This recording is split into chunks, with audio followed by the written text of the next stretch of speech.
الحمد للہ رب العالمین والصلاة والسلام علی سید الرسول وخاتم النبیین وعلى آلہ الطیبین الطاہرین واصحابہ الراشدین المہدیین اما بعد فاعوذ باللہ من الشیطان الرجیم بسم اللہ الرحمن الرحیم یا ایہا الذین آمنوا اتقوا اللہ وکونوا مع الصادقین صدق اللہ العظیم اللہم صلی وسلم دائما ابدا علی حبیبک خیر الخلق کلہم۔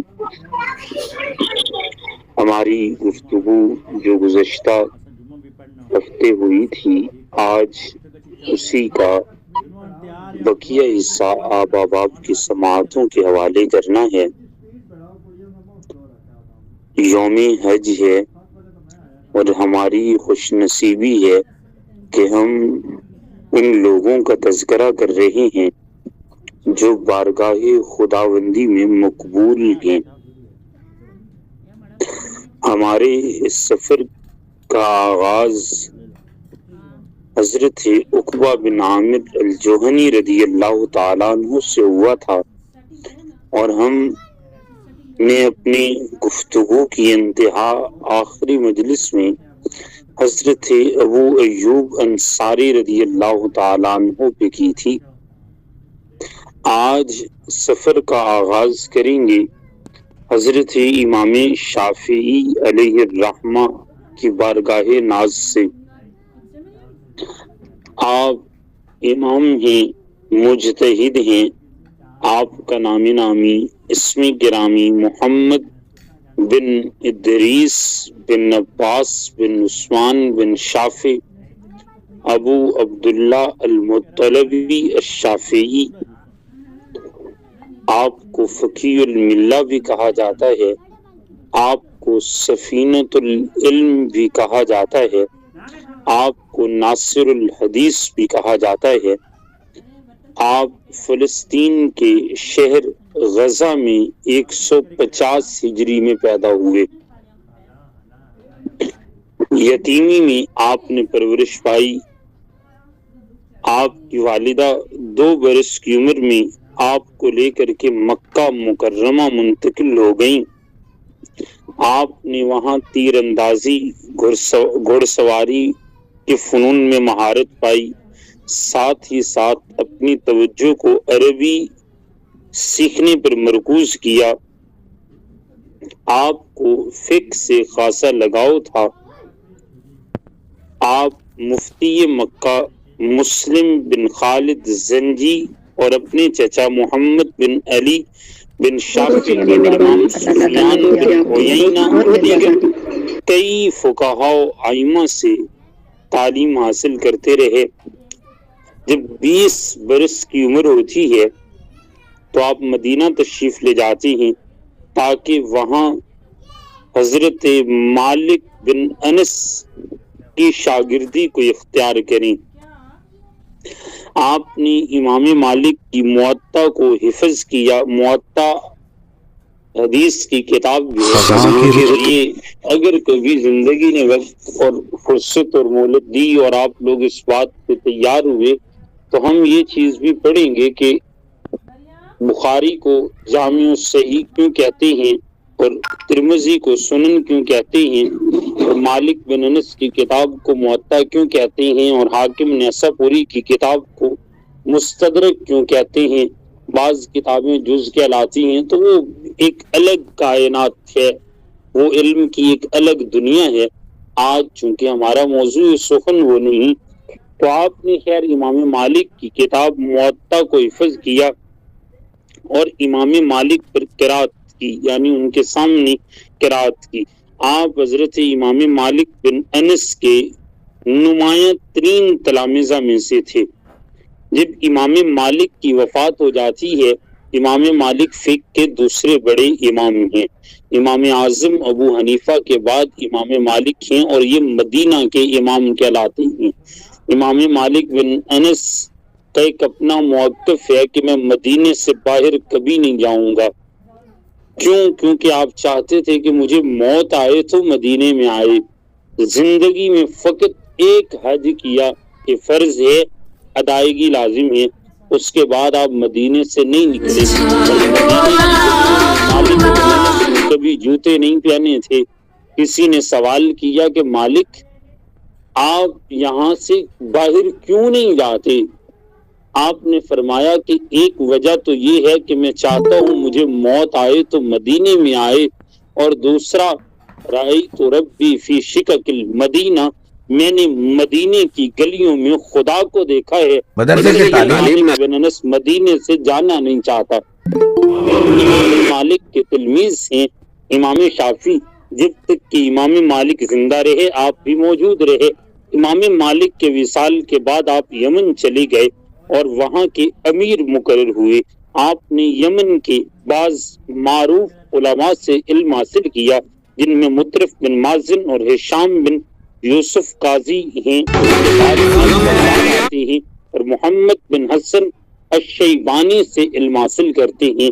یہ امام محمد بن حسن الشیبانی وہ ہیں جو حضرت امام اعظم ابو حنیفہ کے شاگرد خاص ہیں، اور فقہ حنفی کی تدوین میں امام محمد بن حسن الشیبانی کا مرکزی مقام ہے. پھر آپ مکہ واپس تشریف لاتے ہیں اور یہاں کچھ عرصہ تک آپ درس و تدریس کرتے رہے. 195 ہجری میں پھر آپ بغداد تشریف لائے بطور معلم، کچھ عرصہ وہاں پہ گزارا. پھر یہاں سے آپ نے اپنے سفر کو شروع کیا اور آپ نے کئی کتابیں لکھی، علم کو مدون کیا. بہت سے آپ کے تلامذہ تھے جن میں امام احمد بن حنبل رضی اللہ تعالیٰ عنہ اور امام زعفرانی اور امام ابو ثور رحمہ اللہ تعالیٰ جیسی عظیم شخصیات تھیں. 2 برس تک آپ بغداد میں رہے اور 1999 ہجری میں تیسری بار پھر مکہ سے بغداد آتے ہیں. یہاں سے کچھ مہینے رکنے کے بعد آپ مصر منتقل ہوئے اور پھر زندگی بھر آپ نے مصر کو ہی اپنا وطن بنا لیا. امام شافعی رحمت اللہ تعالی جب مصر میں موجود تھے تو یہاں آپ کے پاس کچھ لوگ پڑھنے آتے تھے، جن میں ایک کا نام ربی مرادی ہے، ایک امام مزنی ہیں، ایک امام بویتی ہیں، ایک امام حرملہ ہیں، ایک امام ابن عبد الحکم ہیں. امام مزنی رحمہ اللہ تعالی آپ کے دامن سے آج بھی وابستہ ہیں. تھوڑے ہی فاصلے پہ آپ کا مزار پر نور ہے، انشاءاللہ اس کی طرف بھی آتے ہیں. امام شافعی نے اپنی فقہ میں کئی قدیم مذاہب کو سمیٹا. ایک طرف امام مالک سے فقہ مدنی کو لیا، مالکی مذہب کو لیا، دوسری طرف محمد بن حسن شیبانی سے فقہ عراقی یا حنفی مذہب کو حاصل کیا، اور یوں دونوں علمی حلقوں کے سرمایہ کا حامل بننے کا آپ کو اللہ نے موقع عطا فرمایا. یہی سبب ہے کہ شافعی مذہب دونوں حلقوں کے مزاج و مذاق کی جامع ہے. نہ ظاہر نص پر جمود محض اور نہ قیاس سے بالکل پہلو تہی ہے، اور نہ ہی نصوص کے مقابلے میں قیاس اور رائے کی اتباع ہے. نہ نصوص کے الفاظ پر قناعت اور شریعت کے مصالح و مقاصد سے اغماض یعنی اہمیت نہ دینا ہے، نہ لوگوں کی ضرورتوں اور چاہتوں سے بے اعتنائی ہے. گویا یہ ایسا مذہب ہے جو قرآن و سنت اور اجماع و معقول یعنی قیاس و استنباط تمام کا جامع ہے. امام شافعی نے امام سفیان بن عیینہ کا مذہب اور اپنے مکی استاد مسلم بن خالد الزنجی، عبد المجید بن عبد العزیز بن ابی رواد اور عبد العزیز داراوردی کے ذریعے سے ابن جریج کے مذہب اور مکی فقہ کا بھی احاطہ کیا. پھر جب آپ اواخر میں یہاں رہے مصر میں تو امام شافعی نے لیث بن سعد اور امام اوزاعی کے مذاہب کو بھی اپنی فقہ میں سمیٹ لیا. اب آپ کو میں نے لیث بن سعد کا تعارف کروایا تھا، امام اوزاعی بھی اسی نوعیت کے بہت بڑے عالم ہیں. آپ اگر کبھی چاہیں تو شافعی مکتب فقہ سے ہر عہد میں جلیل القدر محدثین، فقہاء اور مجددین کا مطالعہ کر سکتے ہیں. دیکھیے نا کہ کیسی بڑی بڑی شخصیات کہ امام بخاری بھی شافی ہیں, امام مسلم بھی شافی ہیں, اسی طرح بے شمار علماء حدیث وہ شافی مذہب کے ساتھ تعلق رکھتے ہیں, اور لا تعداد قسم کے عظیم فقیہ علماء امام شافی کے مذہب سے تعلق رکھتے ہیں, جن میں ابن حجر عسقلانی بھی شامل ہیں, جن میں امام نووی رحمہ اللہ تعالی بھی شامل ہیں. بہت سے ایسے لوگ ہیں جو امام شافی رحمۃ اللہ تعالی کے ساتھ تعلق رکھتے ہیں. اس مذہب کے 4 آپ ادوار لے سکتے ہیں. ایک دور تو وہ ہے جب اس مذہب کی تکوین و بنیاد رکھی گئی, یعنی 195 ہجری سے لے کر کے 204 ہجری تک. یہ وہ زمانہ ہے جس میں امام شافی بذات خود اس کی اساس رکھ رہے تھے.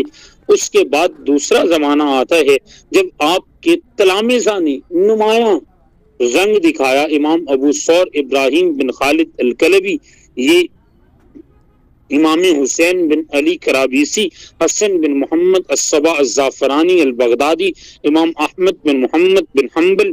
تو یہ سارے وہ لوگ تھے جنہوں نے اگلے مراحل کو ترتیب دیا, ان کو لے کر کے چلے. پھر امام زکریا انصاری آئے, پھر امام نووی آئے. تو ان لوگوں نے امام شافی کے مذہب کو جتنی تقویت اور دوام بخشا, اتنا رنگ کسی دوسرے مذہب میں نظر نہیں آتا. یہی سبب ہے کہ فقہ حنفی کے بعد دنیا میں سب سے زیادہ اگر کوئی فقہ رائج ہے تو اقوام متحدہ کی سیکیورٹی کونسل میں پاکستان کو تعالیٰ نے کتاب الحجہ, یہ فقہ کے فروعی مسائل پر مشتمل ہے, اسے ابن ندیم نے اپنی مبسوط کی فہرست میں شامل کیا ہے. اور امام اعظم امام شافی کی کتاب جو دنیا میں معروف ہے اسے الام کہا جاتا ہے, وہ امام شافی نے لکھی. یہ آپ نے لکھی. رسالۃ العراقیہ امام شافی رحمۃ اللہ تعالی نے لکھی. امام شافی رحمۃ اللہ تعالی آپ کے تلامذہ میں جس طرح میں نے یہ کہا کہ امام مزنی کا نام آتا ہے, بس آپ کی سیرت کے بارے میں آخری بات کرتے ہوئے امام مزنی کی طرف چلتے ہیں. امام شافی رحمۃ اللہ تعالی آپ کے لوح مزار پہ, آپ کے مزار کے گنبد پہ آج بھی ایک کشتی موجود ہے. آپ گوگل پہ سرچ کریں اور آپ گنبد کی تصویر کو دیکھیے تو اس تصویر کو تھوڑا زوم کیجیے گا تو آپ کو ایک کشتی نظر آئے گی.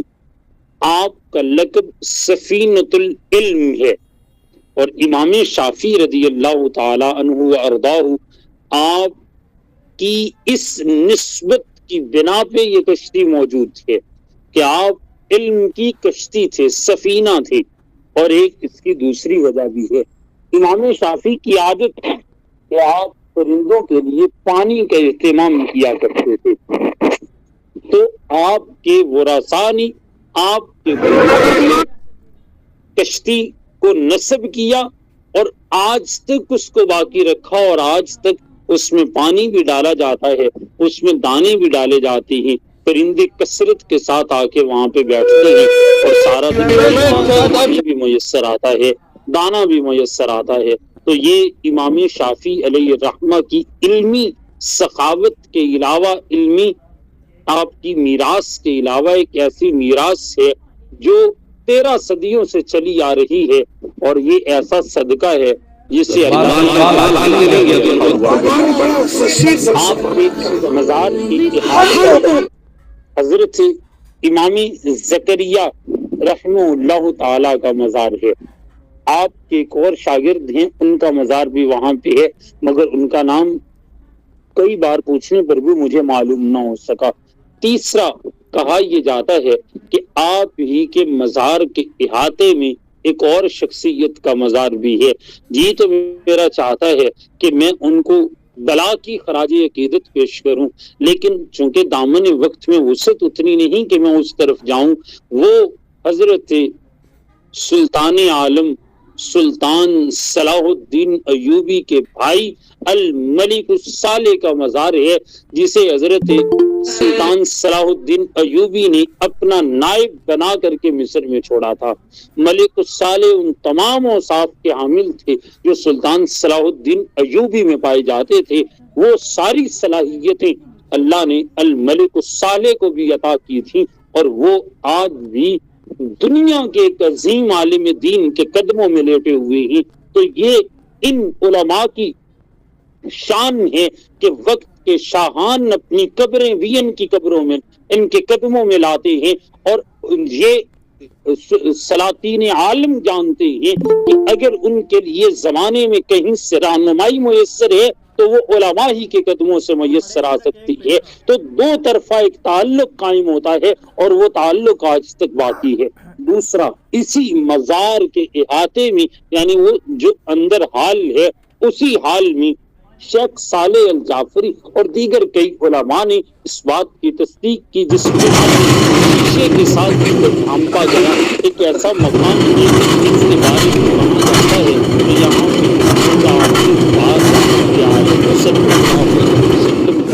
دیکھا گیا۔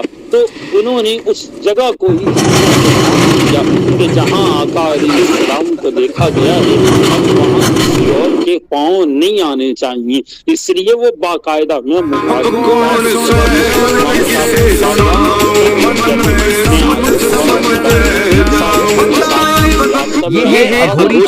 اور یہ میرے ساتھ تھے جب حضرت امام شافعی کی بارگاہ میں نے سلامی عقیدت کو پیش کیا، تو اللہ ان کو بھی سلامت رکھے۔ تو یہ آپ کے مزار کے احاطے میں وہ شیشے سے ڈھانپا ہوا ایک حصہ ہے جس مقام پہ رسول رحمت صلی اللہ علیہ وسلم کو علماء نے کئی بار دیکھا۔ اب یہاں سے اگر آپ باہر نکلتے ہیں تو تھوڑے ہی فاصلے پہ دائیں ہاتھ پہ ایک راستہ آپ کو ٹرن لینا ہے، ایک گلی میں آپ حضرت امام مزنی کا مزار ہے۔ امام مزنی رحمہ اللہ تعالی آپ امام شافعی کے شاگرد ہیں، فقہ شافعی کی تدوین میں آپ کا مرکزی کردار ہے۔ آپ کی لکھی ہوئی کتاب المختصر، آپ کی کتاب کا نام ہے المختصر، جسے یہ شان حاصل رہی کہ ایک زمانے تک 2 صدیوں سے زائد عرصہ تک بیٹیاں حفظ کیا کرتی تھیں، پوری کتاب حفظ ہوا کرتی تھی، اور جب ان کو جہیز دیا جاتا یعنی شادی ان کی ہوتی تو رخصتی کے وقت باپ المختصر ان کے ہاتھوں میں تھماتا کہ بیٹی تمہیں زندگی میں جب کہیں دین کی رہنمائی کی حاجت پڑے تو المختصر کو پڑھ لینا، تمہاری زندگی میں دین کے متعلق پیدا ہونے والے امور کا حل المختصر کے اندر موجود ہے۔ یہ امام مزنی کی کتاب کا کمال تھا، اور بادشاہ وقت نے یہ اعلان کر رکھا تھا کہ اگر کوئی المختصر کو حفظ کرے گا تو اس کو 10 دینار انعام دیا جائے گا، اور لوگ پوری کتاب حفظ کر کے بادشاہ وقت سے انعام لیا کرتے تھے۔ امام مزنی رحمہ اللہ تعالی آپ کے تعارف میں ایک دوسرا تعارف بھی ہے، اور وہ حضرت امام طحاوی رحمۃ اللہ تعالی کا ہے۔ امام طحاوی کون ہیں؟ آپ یقیناً حضرت امام طحاوی کا نام نامی اسم گرامی جانتے ہوں گے کہ امام طحاوی رحمۃ اللہ تعالی وہ صاحب علم شخصیت تھے کہ جن کی لکھی ہوئی کتاب عقیدۃ الطحاویہ کم از کم 1000 برس سے درس نظامی کے نصاب کا حصہ چلی آ رہی ہے۔ یہ امام شافعی رحمۃ اللہ تعالی کے مزار سے آپ بائیں سائڈ پہ جب مڑتے ہیں تو چند قدم چلنے کے بعد، یعنی تقریباً 30 سے 40 قدم چلنے کے بعد حضرت امام طحاوی رضی اللہ تعالیٰ عنہ کا مزار آتا ہے۔ امام طحاوی کے تعارف میں بہت سی باتیں ہو سکتی ہیں، مگر آپ کی کتاب آپ کا تعارف ہے، اور 1000 برس سے درس نظامی کے نصاب کا حصہ ہے۔ عقیدۃ الطحاویہ، عقیدہ کی اتنی جامع کتاب آپ کو کوئی دوسری نہیں نظر آئے گی۔ عقیدۃ الطحاویہ کے بعد مواقف آتی ہے، یہ دیگر کتابیں آتی ہیں، مگر عقیدۃ الطحاویہ سے اوپر آپ کو شاید کوئی کتاب نظر آئے۔ تو یہ امام ابو جعفر الطحاوی رضی اللہ تعالیٰ عنہ آپ کا آپ کے تعارف میں آپ کی تصنیف کا ایک کردار ہے. دوسرا آپ کے حوالے سے ایک بڑا معروف واقعہ ہے، اس واقعے کو سنانا چاہتا ہوں. امام طحاوی جب پیدا ہونے والے تھے، چند ایام ابھی آپ کے دنیا میں آنے سے باقی تھے کہ آپ کی والدہ کا انتقال ہو جاتا ہے.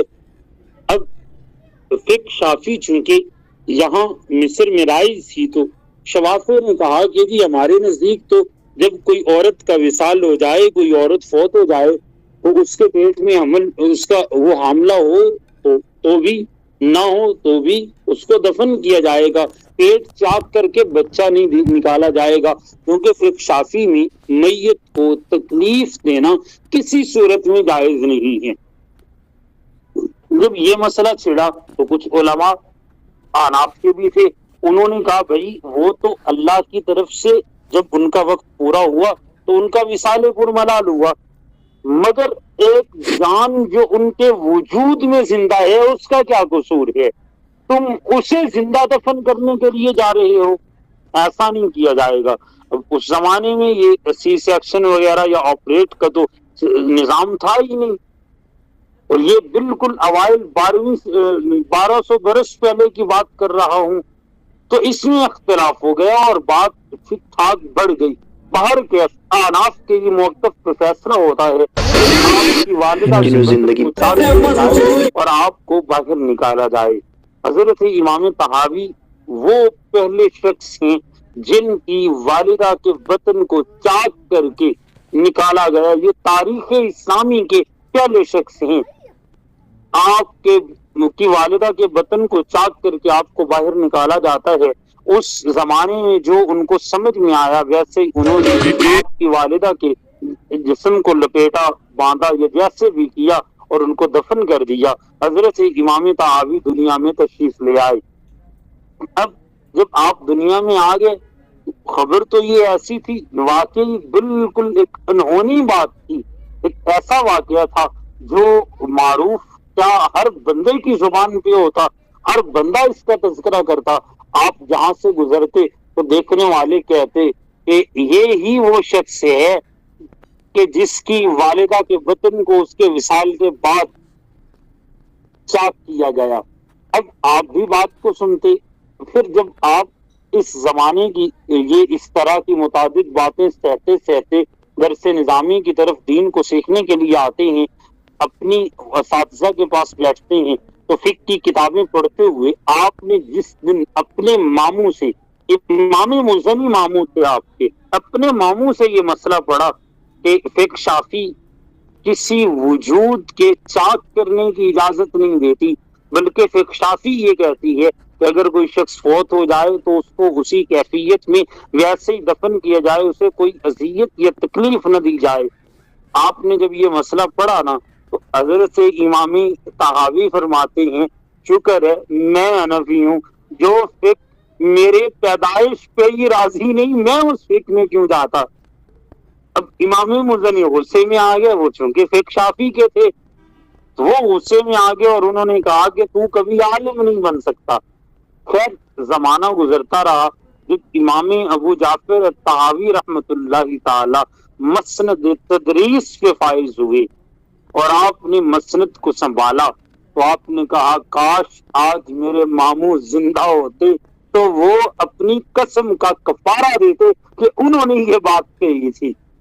تو آپ کے تعارف میں یہ ایک عجب بات آتی ہے کہ امام جعفر طحاوی کی ولادت اس طرح سے ہوئی، مگر اللہ نے علم میں جو کمال عطا کیا کہ 12 صدیاں بیتنے کو ہیں، آج تک ہمارے ہاں عقیدے میں فقط پاکستان میں نہیں پوری دنیا میں جہاں جہاں عقیدے کی کتابیں پڑھائی جائیں گی اور تخصص عقیدے میں کیا جائے گا، امام ابو جعفر الطحاوی رحمت اللہ تعالی کی کتاب عقیدت الطحاویہ کو پڑھے بغیر کوئی بندہ بھی تخصص فی عقیدہ کر ہی نہیں سکتا ہے. تخصص کے لیے بھی یہ کتاب لازم ہے اور عقیدے کو عموماً سمجھنے کے لیے بھی یہ کتاب لازم ہے. تو یہ حضرت امام جعفر ابو جعفر الطحاوی رحمہ اللہ تعالی ہیں. یہاں سے آپ مزید چند قدم چلتے ہوئے تقریباً 10 منٹ کے واک کے بعد جب سیدہ عائشہ سٹاپ پہ پہنچتے ہیں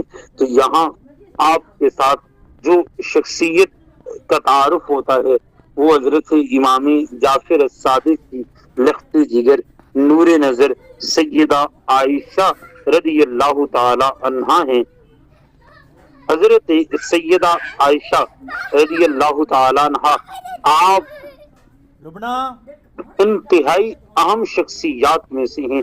آپ کا مزار نور یہی سیدہ عائشہ یعنی کہ مقام بھی یہی ہے، آپ ہی کی نسبت سے اس جگہ کو جانا جاتا ہے۔ حضرت امام جعفر الصادق رضی اللہ تعالی عنہ آپ نے اپنی بیٹیوں کا نام اس انداز سے رکھا اور زمانے کو بتایا کہ یہ جو اختلافات ہیں نا یہ تمہارے عقل کے تو ہو سکتے ہیں، ہمارے یہ اس طرح کے اختلافات نہیں ہیں، اور نہ ہی انہوں نے کبھی ایسا کوئی اختلاف کیا۔ حضرت سیدہ عائشہ رضی اللہ تعالی عنہ آپ اپنے زمانے کی ایک عظیم عالمہ اور فقیہ تھیں۔ آپ ہم اثر ہیں حضرت سیدہ نفیسہ رضی اللہ تعالی عنہا کی، اور آپ دونوں علمی معاملے میں ان تمام لوگوں کی معلمہ تھیں۔ یہ جتنے اس زمانے کی علماء تھے یہ حضرت سیدہ عائشہ بنت جعفر الصادق کے پاس، اور سیدہ نفیسہ کو تو کہا ہی نفیست العلوم جاتا ہے۔ ایون امام شافعی نے یہ کہا تھا کہ جب میرا وصال ہو جائے تو تمہیں میری وصیت ہے کہ سب سے پہلے میرے جنازے کو سیدہ نفیسہ کی بارگاہ میں لے جایا جائے۔ اگر سیدہ نفیسہ رضی اللہ تعالی عنہا آپ میرے لیے دعا کر دیں تو پھر باقی لوگ میرا جنازہ ادا کریں گے، اور آپ کے جسد پاک کو ایسے ہی کیا گیا۔ سیدہ نفیست العلوم کی بارگاہ میں لے جایا گیا، اور سیدہ نفیست العلوم رضی اللہ تعالی عنہا سیدہ نفیسہ نے آپ کے لیے دعا کی، اور یہ تب سے آج تک مصریوں کی روایت ہے کہ جب بھی ان کا کوئی فوت ہو جائے تو یہ سیدہ نفیسہ سلام اللہ علیہا کے دامن میں کھڑے ہو کر کے حضرت سیدہ نفیسہ سلام اللہ علیہا کے دامن میں کھڑے ہو کر کے نماز جنازہ پڑھتے ہیں، اور آپ کی بارگاہ میں سب سے پہلے استغاثہ کرتے ہیں کہ آپ ہمارے سفارشی بن جائیں، بارگاہ خداوندی میں بھی بارگاہ رسالت میں بھی۔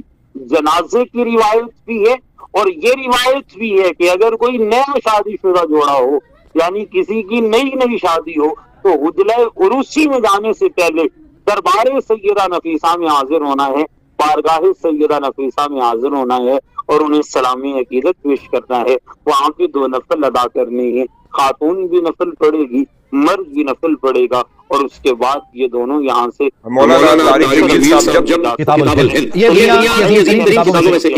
احترام کی۔ حضرت سیدہ نفیست العلوم آپ پورا ان کا تعارف ہے، اور ان کے ساتھ ایک شار اشراف ہے جس پہ سادات کرام کے مزارات ہیں، اہل بیت اطہار کے مزارات ہیں۔ محرم الحرام کے کسی سیشن میں انشاءاللہ اس ٹاپک پہ ہم بات کریں گے اگر اللہ نے چاہا اور وقت نے مہلت دی، کہ حضرت امام علی مقام کا سر انور یہاں پہ کیسے آیا، اس کی تاریخ ہمارے پاس کیا ہے۔ آج کے دن میں ان چیزوں کو تو میں اب مزید توالد کی طرف نہیں لے جاتا ہوں۔ ایک نام، ایک تعارف، اور اس کے بعد ایک چھوٹا سا سفر نامہ آج کا وہ آپ کی سماعتوں کے حوالے کر کے اپنی گفتگو کو اگلے 4 سے 5 منٹ میں کنکلوڈ کر رہا ہوں۔ آپ نے یقیناً ایک نام سنا ہوگا جنہیں دنیا حضرت امام جلال الدین سیوطی کہتی ہے۔ آپ کو ابن الکتب بھی کہا جاتا ہے، اور آپ کو ابو الکتب بھی کہا جاتا ہے کہ آپ کتابوں کے بیٹے بھی ہیں، کتابوں کے باپ بھی ہیں۔ کیوں ابن الکتب کیوں ہیں؟ کیونکہ آپ کی والدہ محترمہ کو آپ کے والد گرامی نے حکم دیا کہ جاؤ میری لائبریری سے میری فلاں کتاب اٹھا کر کے لے آؤ۔ آپ کی والدہ جب کتاب اٹھانے کے لیے لائبریری پہنچتی ہے تو وہیں درجے سے شروع ہوتا ہے، وہیں امام سیوطی کی ولادت ہوتی ہے۔ اس نسبت سے آپ کو ابن الکتب کہا جاتا ہے، اور آپ نے اتنی کتابیں لکھی، اتنی کتابیں لکھی نہ آپ کو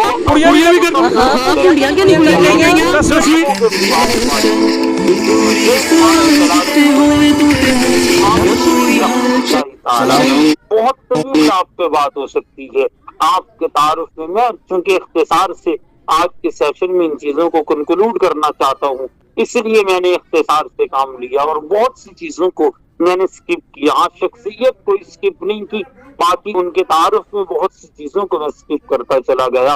امام سیوطی رحمت اللہ تعالی آپ کے تعارف میں ایک بات کہنا اگر نہ کہوں تو یہ ان سے نا انصافی باقاعدہ ایک ظلم ہوگا. حضرت امام سیوطی آپ کے زمانے میں ایک فتنہ پیدا ہوا اور وہ فتنہ یہ تھا کہ لوگ کہنے لگے کہ کریم کائنات آقائے دو جہاں سرور عالم شفیع معظم صلی اللہ علیہ وسلم کے والدین کریمین مسلمان نہیں تھے. یہ فتنہ پیدا ہو گیا. انہوں نے کہا جی وہ تو چونکہ وہ پہلے ہی فوت ہو گئے تھے، اسلام نہیں لائے تھے، تو وہ مسلمان نہیں تھے. والدین مصطفیٰ جھگڑا شروع ہو جاتا ہے. امام سیوطی رحمت اللہ تعالی آپ نے کتاب لکھنا شروع کی. آپ نے کتاب لکھی آقا علیہ السلام کے والدین کے ایمان کے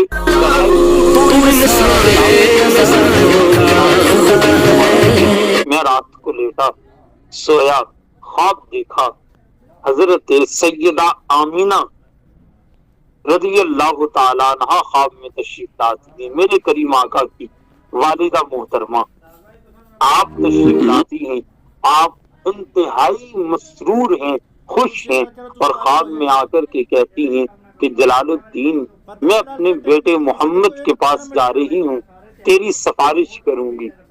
امام سیوطی فرماتے ہیں مجھے نہیں معلوم کہ وہ سفارش کیا تھی، مگر اس کے بعد سیوطی نے 70 سے زائد بار جاگتی آنکھوں سے رسول پاک صلی اللہ علیہ وسلم کی زیارت کی. اب کوئی یہ اعتراض کر سکتا ہے کہ جی دیکھیے آقا علیہ الصلوۃ والسلام کی زیارت تو فقط خواب میں ہو سکتی ہے، آج بھلا کیسے ظاہری آنکھوں سے کوئی دیکھے؟ تو میرے آقا کی حدیثیں صحیح موجود ہے. تاجدار کائنات فرماتے ہیں کہ جس نے مجھے خواب میں دیکھا وہ یقیناً مجھے جاگتے ہوئے بھی دیکھے گا. تو آقا پاک صلی اللہ علیہ وسلم خود جب فرما رہے ہیں کہ اگر کوئی مجھے خواب میں دیکھے تو یقیناً جاگتے ہوئے بھی دیکھے گا، تو حضور کے لیے کون سی مشکل ہے کو 70 بار زیارت کروائیں یا 70,000 بار زیارت کروائیں؟ وہ تو میرے آقا کی شان ہے. جب چاہیں ہم ساروں کو حضور اپنی زیارت سے مستفیض فرما سکتے ہیں، یہ تو کرم ہے ان کا. ہم کون ہوئے مگر آقا چاہیں تو وہ تو کریم ہے نا، کریم ابن کریم ہیں. یہ حضرت امام سیوطی رضی اللہ تعالی عنہ آپ یہی سیدہ عائشہ کے دامن میں قریب ہی ساتھ ایک قبرستان ہے، اس قبرستان میں دفن ہے. متعدد کتابیں جیسے میں نے بتایا کہ ابو الکتب کہا جاتا ہے، بے شمار کتابیں لکھی جن میں آپ کی معروف ترین کتاب تفسیر جلالین ہے. دو جلال الدین ملے اور دونوں نے مل کر کے تفسیر لکھی. باہر کیف اور متعدد معجم الکبیر ہے، معجم الاوسط ہے، معجم الصغیر ہے، متعدد کتابیں ہیں جو آپ نے لکھی. اللہ رب العزت ان تمام شخصیات پہ کروڑا رحمتوں کا نزول فرمائے. آج حج کا دن تھا، ابتدا میں بتایا، تو اللہ رب العزت جب چاہتا ہے نا تو بہت سے انوار و تجلیات سے نوازتا ہے. یوں ہی دن میں نے فون کیا ڈاکٹر صاحب آپ کدھر کو جا رہے ہیں؟ تو کہتے ہیں بھائی ابھی بس نکلا ہوں اور ارادہ ہے کہ داتا صاحب کی بارگاہ میں حاضری دی جائے. داتا صاحب ان دنوں کنسٹرکشن کا کام ہو رہا ہے، تو ڈاکٹر صاحب داتا صاحب علیہ الرحمہ کی بارگاہ میں جاتے ہیں. وہاں ان کو تو چونکہ ان کے لیے تو سارے راستے کھلے ہیں، ہمارے لیے راستے بند ہو سکتے ہیں، ان کے لیے تو کھلے ہیں. آپ کو اندر حاضری کے لیے آپ کے لیے دروازے کھولے جاتے ہیں. اور یہ میرے لیے سعادت تھی کہ آج کے اس عظیم دن میں حضرت داتا علی حجویری رضی اللہ تعالیٰ عنہ آپ کی بارگاہ ناز میں سلام ادب پیش کرنے کا موقع ملتا ہے. پھر ڈاکٹر صاحب وہاں سے نکلتے ہیں گپ شپ ہماری جاری رہتی ہے. آپ نے اس مقام پہ بھی 2 نفل ادا کیے کہ حضرت شیخ معین الدین چشتی اجمیری رضی اللہ تعالیٰ عنہ آپ کا مقام نور ہے جہاں آپ عبادت فرمایا کرتے تھے. صاحبو بات ختم ہو چکی، موضوع بھی مکمل ہو چکا.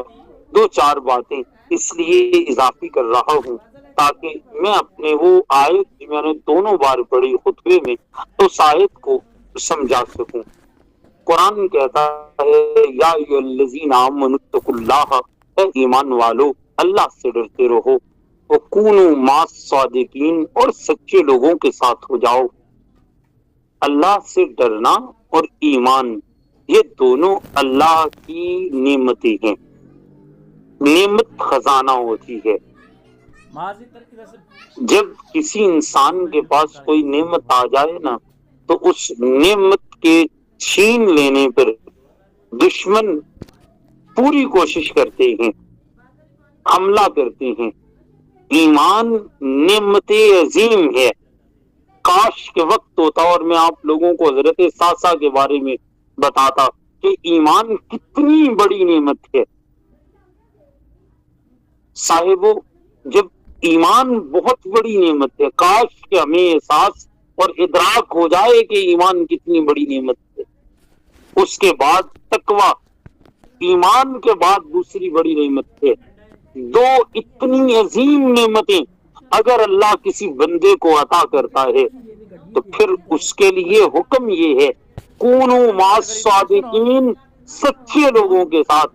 یعنی یہ علماء اور اولیاء اور اہل اللہ جو ہیں ان کی صحبت اور سنگت اختیار کر لو تاکہ تمہارا ایمان بھی محفوظ ہو جائے، تمہارا تقوی بھی حفاظت میں آ جائے. یہ ایمان اور تقوی کی حفاظت کے لیے ان لوگوں کی صحبت اور سنگت لازم ہے. اگر یہ نہیں ہوگا تو پھر شیطان کبھی بھی حملہ کر کے تم سے یہ نعمت چھین سکتا ہے، تمہاری اس نعمت میں خرابی اور شک کو پیدا کر سکتا ہے.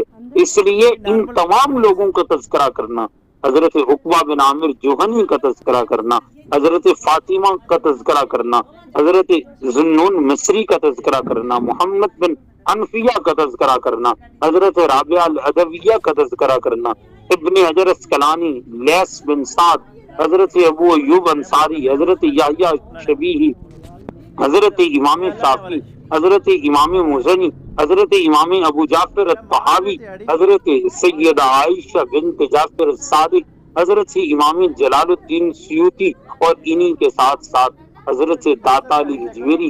ان تمام لوگوں کا تذکرہ کرنے کا مقصد یہ قطعی طور پہ نہیں ہے کہ ہم ان کی تعلیمات سے روگردانی اختیار کریں اور ہم بس ان کے نام لیوا ہو کر اپنے اوپر ڈرامائی جذب کی اور صبر کی کیفیت اپنائیں، بلکہ چاہیے یہ کہ اخلاص کے ساتھ ان لوگوں کی تعلیمات کو سامنے رکھیں اور اپنی زندگیوں کو سنوارتے چلے جائیں. یہی ہمارے ایمان کی بقا کا ذریعہ ہے اور انہی کی بدولت قیامت کے دن ہم جیسے نکموں کو اللہ نے جنت کی بہاریں عطا کرنی ہے. اللہ کریم ان تمام لوگوں کو کروٹ کروٹ جنت کی بہاریں اور نعمتیں عطا فرمائے. اور آج اتنے لوگ حج پہ تھے، اللہ کریم ان لوگوں کے حج کو قبول فرمائے. آل فلسطین اور آل غزہ کو آج اس عظیم دن کی بدولت مالک کریم ان بزرگوں کے، ان علماء کی، اولیاء کے ذکر کے توسل سے ظلم سے نجات عطا فرمائے. وآخر دعوانا الحمدللہ رب العالمین. بارک اللہ فیکم. جزاک اللہ جناب محترم علامہ کاشف نور الازہری صاحب. اب سب جانتے ہیں آپ علم کا خزانہ ہے.